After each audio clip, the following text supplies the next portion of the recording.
जैव प्रक्रम अध्याय का तीसरा भाग प्रारंभ करने से पहले हम देख लेते हैं कि हम किन मुख्य बिंदुओं पर आज चर्चा करेंगे। सबसे पहले हम पढ़ेंगे श्वसन के प्रकार, जिसमें 2 प्रकार पढ़ेंगे। फिर पादपों में श्वसन, फिर मानव में श्वसन तंत्र, जिसमें हम विभिन्न अंगों के बारे में पढ़ेंगे। उसके बाद श्वासोच्छ्वास की क्रिया विधि और अंत में हम फेफड़ों में गैसीय विनिमय का अध्ययन करेंगे। तो आइए पाठ का ये भाग प्रारंभ करते हैं।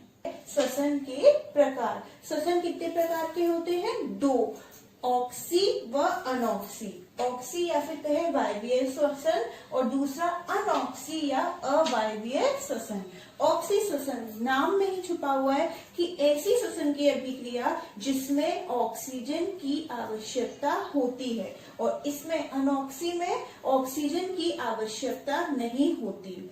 और हम क्या जानते हैं कि श्वसन में क्या होता है, हमारे ग्लूकोज का ऑक्सीकरण। तो ऑक्सी में क्योंकि ऑक्सीजन है तो इसमें हमारा जो भोज्य पदार्थ हमारा ग्लूकोज है उसका पूर्ण ऑक्सीकरण होता है और हमें अधिक मात्रा में ऊर्जा मिलती है। इसकी अपेक्षा इसमें हमारे ग्लूकोज का अपूर्ण ऑक्सीकरण होता है, जिस वजह से हमें जो ऊर्जा मिलती है उसकी मात्रा काफी कम होती है। एक अंतर ये और है कि ऑक्सी श्वसन हमारा कहाँ पे संपन्न होता है? कोशिका द्रव्य। और दूसरा एक और सेल ऑर्गेनेल कौन सा है? माइटोकॉन्ड्रिया। और जबकि अनऑक्सी श्वसन केवल कहाँ संपन्न हो जाता है? कोशिका द्रव्य। अगर हम ऑक्सी श्वसन की बात करें तो ये सभी स्वकोशी पादप व जो अधिकतर जंतु है उनमें होता है, और इसका उदाहरण क्या है? कवक, ईस्ट और कुछ जीवाणु में भी ये संपन्न होता है। अब जरा इसके अंतर हम विस्तार से पढ़ लेते हैं। इस श्वसन में यानी ऑक्सी श्वसन में खाद्य पदार्थ ग्लूकोज का पूर्ण ऑक्सीकरण होता है और इसमें अपूर्ण ऑक्सीकरण होता है। इस श्वसन में खाद्य पदार्थ का अपूर्ण ऑक्सीकरण होता है। दूसरा अंतर, यह श्वसन ऑक्सीजन की उपस्थिति में होता है, और जबकि यह क्रिया या तो ऑक्सीजन का अभाव हो या ऑक्सीजन की अनुपस्थिति में होती है। यह अभिक्रिया, तीसरा अंतर, कोशिका द्रव्य व माइटोकॉन्ड्रिया में होती है, और जबकि अनऑक्सी यह अभिक्रिया कोशिका द्रव्य में संपन्न होती है। और इसमें क्या है? अधिक मात्रा में ऊर्जा उत्पन्न होती है, और जबकि इसमें ऊर्जा की मात्रा काफी कम उत्पन्न होती है। और हमारे उदाहरण क्या है? यहाँ सभी स्वकोशी पादप तथा अधिकतर जंतु, और यहाँ हमारा उदाहरण क्या है? जीवाणु, कवक, ईस्ट। यहाँ पे आपके एनसीईआरटी का एक क्वेश्चन कवर हो गया, उसमें पूछा गया है कि ऑक्सी और अनऑक्सी श्वसन का आप अंतर उदाहरण सहित स्पष्ट कीजिए। तो ये आप पूरा उसको अच्छे से लिख सकते हैं। जब मैंने श्वसन की परिभाषा बताई थी, वहाँ अभिक्रिया बताई थी, और क्या बताया था? श्वसन के पश्चात क्या निकलता है? एक तो जल निकलता है, एक CO2 निकलती है और ऊर्जा निकलती है। तो नेक्स्ट क्वेश्चन आपकी एनसीईआरटी का है कि ग्लूकोज के ऑक्सीजन के विभिन्न पथ को अभिक्रिया के सहित लिखें। तो देखिए ध्यान से समझिएगा, ये थोड़ा सा डिफिकल्ट हो जाता है, पर अगर आप समझेंगे तो बहुत अच्छे से समझ आएगा। ग्लूकोज हमारा क्या है? हमारे पास ग्लूकोज, जिसका सूत्र है C6H12O6। अभी ये कहाँ है? कोशिका द्रव्य में। कोशिका द्रव्य में ये ग्लूकोज किसमें बदल जाएगा? पायरुविक अम्ल। ग्लूकोज के कितने कार्बन है? 6। तो पायरुविक अम्ल में कितने कार्बन है? 3 कार्बन। इसलिए एक ग्लूकोज से 2 पायरुविक अम्ल बनते हैं। एक ग्लूकोज से 2 पायरुविक अम्ल बनते हैं, क्योंकि ग्लूकोज में 3 है कार्बन अणु, और ग्लूकोज में हमारे 6 कार्बन अणु है और पायरुविक में 3। तो इसको बैलेंस करने के लिए 2 बनते हैं, और ये क्रिया हमारी कहाँ संपन्न हो रही है? कोशिका द्रव्य में। और इसमें क्या चाहिए? ऑक्सीजन नहीं भी हो तो ये चलेगा। इसीलिए ये अभिक्रिया, इसको बोला जाता है ग्लाइकोलिसिस। ये ऑक्सी और अनऑक्सी दोनों में हो सकती है, क्योंकि इस अभिक्रिया के लिए ऑक्सीजन हो या ना हो कोई मतलब नहीं रखता। तो ग्लूकोज से पायरुविक अम्ल दोनों ही प्रकार की श्वसन में होता है, और इसे बोलते हैं ग्लाइकोलिसिस। अब ये जो पायरुविक अम्ल बना, इसके पास एक तरीके से 2 रास्ते हैं। अगर इसे ऑक्सीजन मिलती है तो ये कहाँ प्रवेश कर जाती है? माइटोकॉन्ड्रिया में। और अगर ऑक्सीजन नहीं मिलती तो ये वहीं कोशिका द्रव्य में रहती है। और अगर ये माइटोकॉन्ड्रिया में चली गई, ऑक्सीजन मिल गई, तो हमारी कौन सी श्वसन हो जाएगी? ऑक्सीश्वसन। और वहीं कोशिका द्रव्य में रही, ऑक्सीजन नहीं मिली, तो वो हमारी कौन सी श्वसन क्रिया होगी? अनऑक्सीश्वसन। तो देखिए पायरुविक अम्ल, यहाँ ऑक्सीजन की उपस्थिति में, यानी इसे ऑक्सीजन मिल गई तो ये संपन्न कहाँ हुई क्रिया? माइटोकॉन्ड्रिया में। और हमारे क्या बना लिया? CO2 प्लस H2O प्लस ऊर्जा। और लगभग मैंने आपको बताया ऊर्जा ATP के रूप में यहाँ मुक्त होती है। तो कितने अणु बनते हैं? लगभग ATP के 38 अणु। ध्यान रखने वाली बात है, क्योंकि बहुत अधिक मात्रा में इसमें ऊर्जा उत्पन्न हो रही है। ये हमारी कौन सी हो गई? ऑक्सीश्वसन। देखिए आप, ये क्या हुआ? पहले हमारा ग्लाइकोलाइसिस, फिर ऑक्सीजन की उपस्थिति में ये माइटोकॉन्ड्रिया में प्रवेश कर गया और हमारा ये बन गया। अब ऑक्सीजन की अनुपस्थिति में हम देख लेते हैं ईस्ट में, यहाँ क्या है? ऑक्सीजन की अनुपस्थिति है, तो हमारा ये कोशिका द्रव्य में ही संपन्न होगा। और क्या बनता है? इथेनॉल प्लस CO2 प्लस ऊर्जा, कार्बन डाइऑक्साइड प्लस ऊर्जा। और यहाँ केवल ATP के कितने अणु उत्पन्न हो रहे हैं? 2, जो इसकी अपेक्षा काफी कम है। इसीलिए कहते हैं कि ऑक्सी में ज्यादा ऊर्जा उत्पन्न होती है और अनऑक्सी में काफी कम मात्रा में ऊर्जा उत्पन्न होती है। अब आपने अक्सर देखा होगा, जब हम अधिक व्यायाम कर लेते हैं या हम ज्यादा कुछ लगातार कुछ काम कर ले तो एक थकावट सी महसूस होती है। क्यों? क्योंकि उस वक्त हमारी जो मांसपेशियां होती हैं उनमें क्या होने लगता है? अनऑक्सीश्वसन होने लगता है, जिसके फलस्वरूप लैक्टिक अम्ल हमारी मांसपेशियों में इकट्ठा हो जाता है और हमें एक प्रकार का दर्द या थकावट महसूस होती है। तो ये वही है, ऑक्सीजन का क्या हुआ? उस वक्त अभाव हुआ जब हमने कसरत कर लिया, अधिक कोई व्यायाम कर लिया, तो ऑक्सीजन का अभाव। और यहाँ कहाँ क्रिया देख रहे हैं हम? हमारी पेशी कोशिका में। तो उस स्थिति में क्या बना? लैक्टिक अम्ल प्लस ऊर्जा, और ऊर्जा की कितने अणु? 2। तो यहाँ से एक अंतर और ऑक्सी अनऑक्सी में आपको क्लियर हो गया कि ऑक्सी में सदैव CO2 उत्पन्न होगी, लेकिन अनऑक्सी में CO2 उत्पन्न हो भी सकती है। और यहाँ देखिए नहीं हुई तो नहीं हो सकती। तो समझ आ गया ना? हमें ऑक्सी की अभिक्रिया पढ़ ली पहले, फिर अनऑक्सी आपकी जो किताब में दी है 2 दी है, एक तो ईस्ट में बताया गया है और एक पेशी कोशिका में। तो ईस्ट में क्या बनता है हमारा? इथेनॉल प्लस CO2 प्लस ऊर्जा। और हमारी जो पेशी कोशिका है उसमें क्या बनता है? लैक्टिक अम्ल प्लस ऊर्जा। और इसी लैक्टिक अम्ल के जमाव से हमें क्या महसूस होती है? थकावट महसूस होती है, क्योंकि उस वक्त हमारे मांसपेशियों में क्या हो रहा होता है? अपूर्ण ऑक्सीकरण भोजन पदार्थ का। तो ये एक इम्पॉर्टेंट नोट हो गया। हमारे शरीर की मांसपेशियों में अनऑक्सीश्वसन होता है जब हम तीव्र दर से कोई कार्य करते हैं। इस प्रक्रिया में मांसपेशी में बना लैक्टिक अम्ल एकत्र हो जाता है, जिससे हमें पेशियों में थकान का अनुभव होता है, जो आराम करने से ही दूर हो जाता है। लैक्टिक अम्ल की वजह से ही वो थकावट हमें महसूस होती है। और जो ईस्ट में मैंने आपको अनऑक्सीश्वसन बताया है, उसको हम किण्वन यानी फर्मेंटेशन भी कहते हैं। अब हमारा नेक्स्ट टॉपिक है पादपों में श्वसन। जैसे हमने पहले पादपों में क्या पढ़ा था? अपना पोषण विधि पढ़ी थी, जो प्रकाश संश्लेषण, जिसमें हमने डिटेल से पढ़ा था। अब हम देखते हैं कि पौधों में आदान प्रदान जो गैसों का है वो कैसे होता है। कुछ रचनाएं, विशेष रचनाएं होती है जिस द्वारा ये आदान प्रदान संपन्न होता है। जैसे रंध्र, चित्र में आपको बता चुकी हूँ, जो कहाँ होते हैं? पत्ती में। तो यहीं से O2 जाता है और CO2 निकलती है। वातरंध्र, ये हमारे जो मोटे तने वाले तनेदार पेड़ होते हैं उन पर एक उभरा हुआ रंध्र होता है। तो तने व शाखा पर एक उभरा हुआ रंध्र। और जड़ में किसके द्वारा होता है? मूल रोम। तो ये तने, ये जड़ में, ये तने पर और ये पत्ती पर ये वो रचनाएं होती हैं जिन द्वारा गैसों का आदान प्रदान होता है।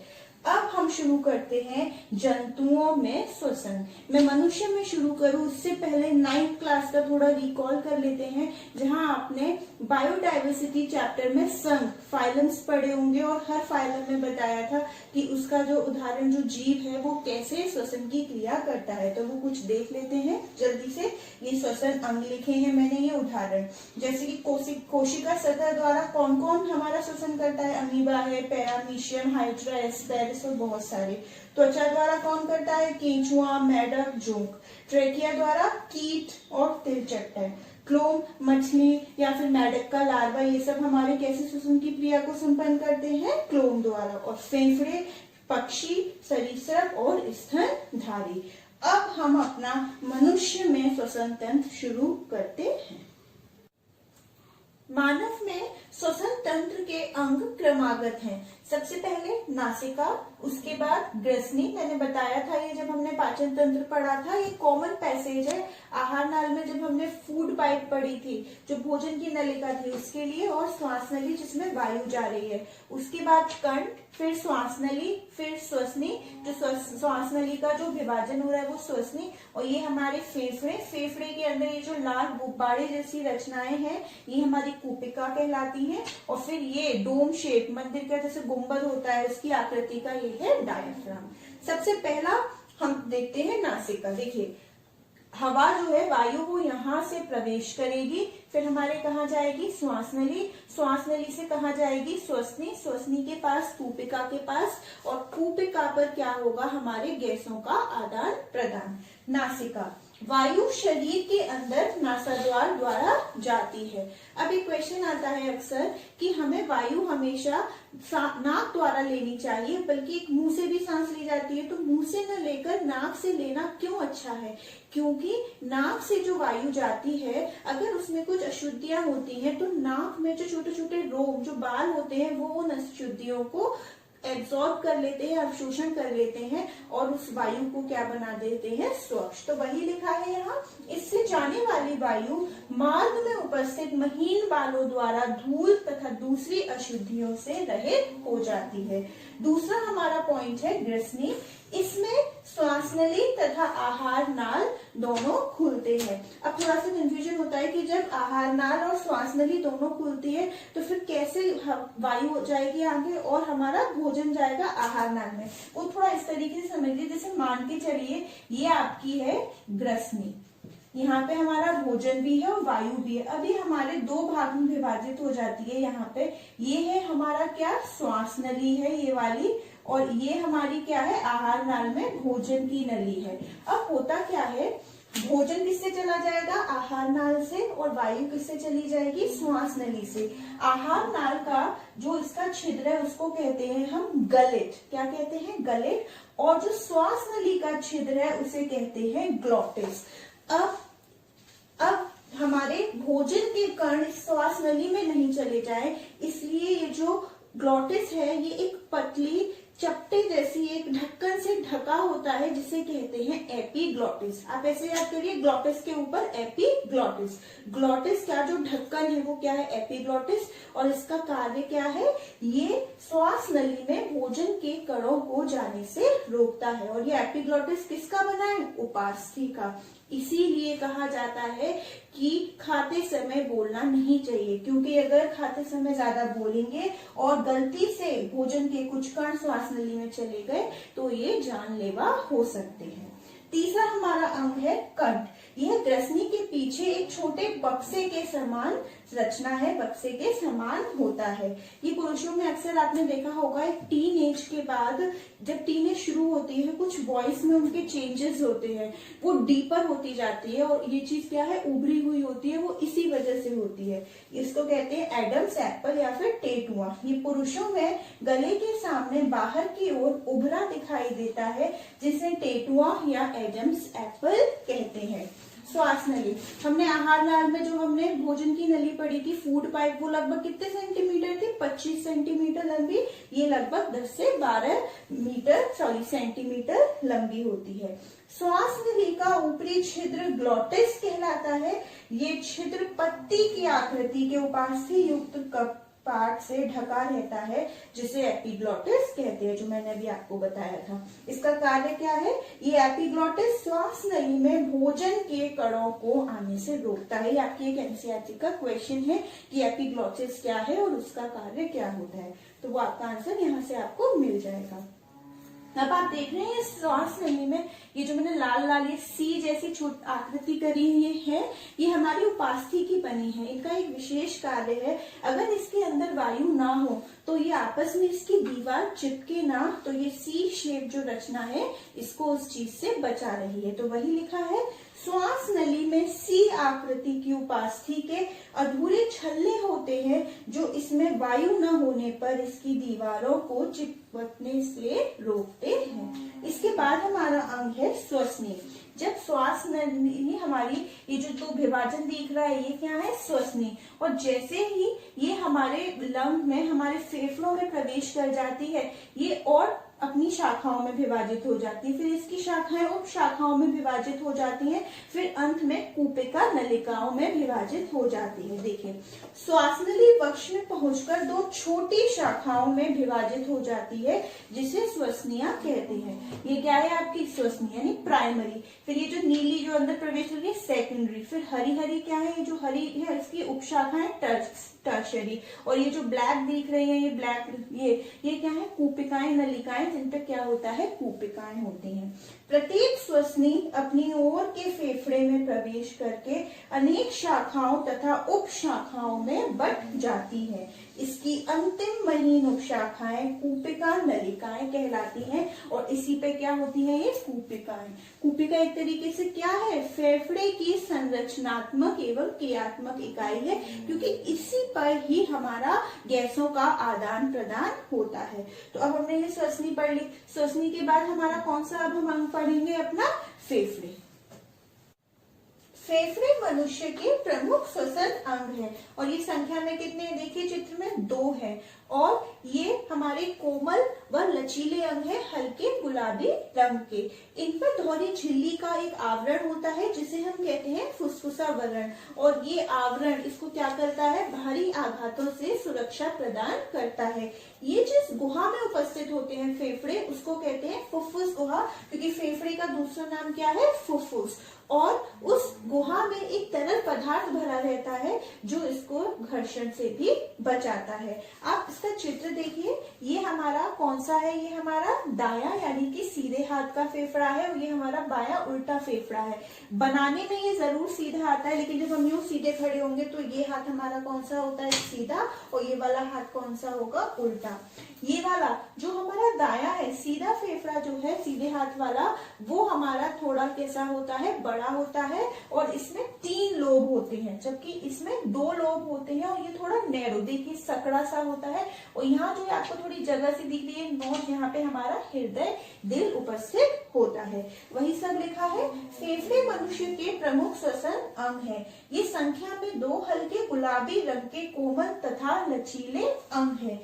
प्रत्येक फेफड़े के चारों ओर पतली दोहरी झिल्ली छड़ी होती है जिसे फुफ्फुसावरण कहते हैं और ये आवरण फेफड़े को बाहरी आघातों से सुरक्षा प्रदान करता है। ध्यान रखने वाली बात है, हमारे फेफड़े के आवरण को कहते हैं फुफ्फुसावरण और जब हम हृदय पढ़ेंगे तो उसके आवरण को कहेंगे पेरिकार्डियम। बच्चे कंफ्यूज होते हैं तो यहाँ आपको कंफ्यूजन नहीं होना चाहिए।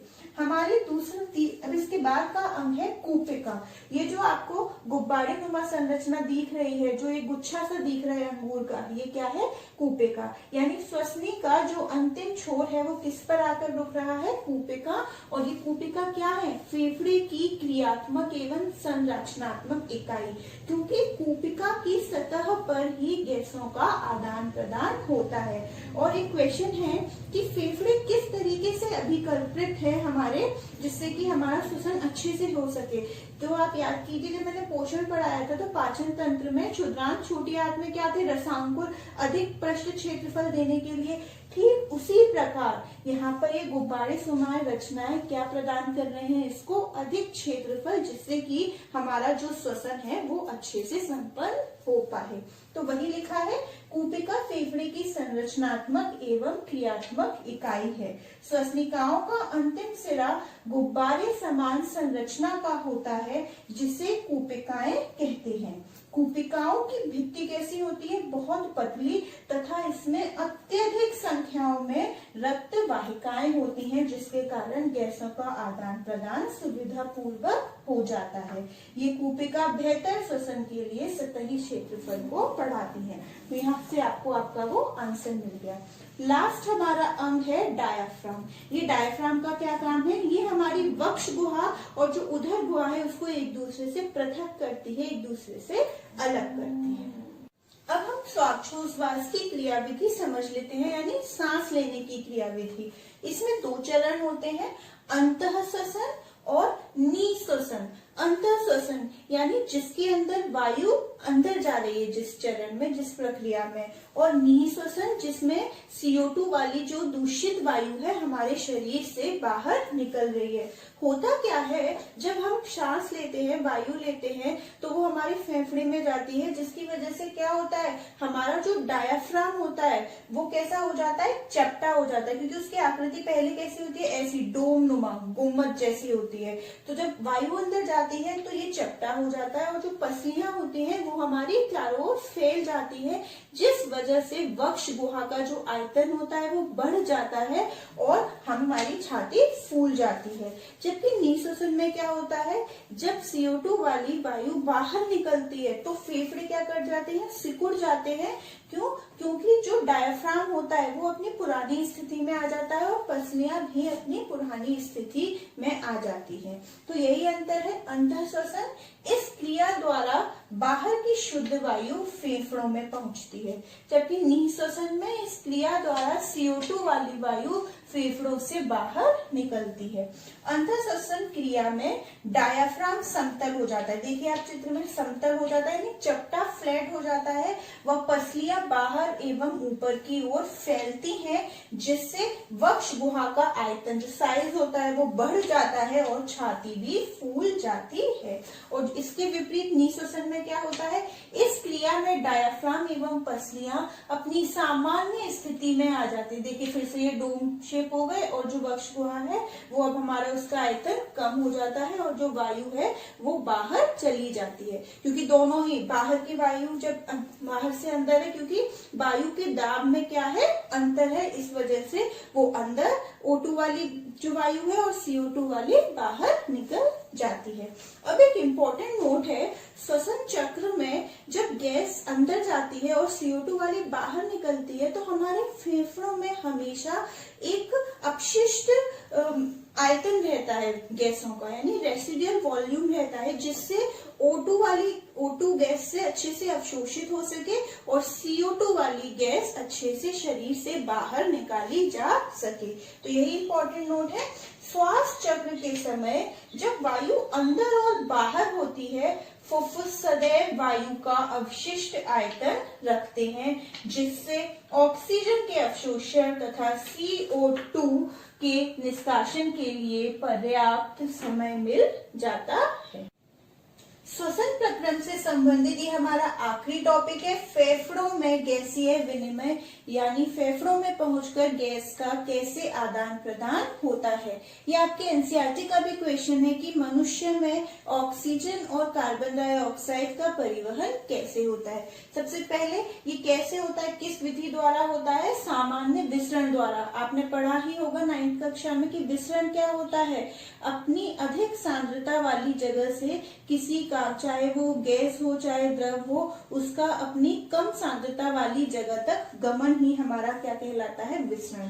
तो फेफड़ों में गैसीय विनिमय सामान्य विसरण द्वारा होता है। हमारी कौन सी 2 गैसें, ऑक्सीजन, कार्बन डाइऑक्साइड, तो एक एक करके पढ़ लेते हैं। ऑक्सीजन परिवहन, ऑक्सीजन का परिवहन कैसा होता है, ऑक्सीजन जब वायु जो हमारे अंदर प्रवेश करी है वो कोशिकाओं पे जाकर लाल रुधिर रक्त कणिकाओं के हीमोग्लोबिन से जुड़ जाती है और एक अस्थायी ऑक्सी हीमोग्लोबिन नाम का यौगिक बना लेती है। और जब ये यौगिक हमारे ऊतकों तक पहुंचता है तो अस्थायी है, ये टूट जाता है और हमें क्या दे देता है, ऑक्सीजन दे देता है। तो वही लिखा है यहाँ पे, फेफड़ों की कूपिकाओं में उपस्थित वायु से ऑक्सीजन रक्त कोशिकाएं, कौन सी वाली, लाल, में पहुंचकर रक्त के हीमोग्लोबिन से क्रिया करके ऑक्सी हीमोग्लोबिन का निर्माण करती है।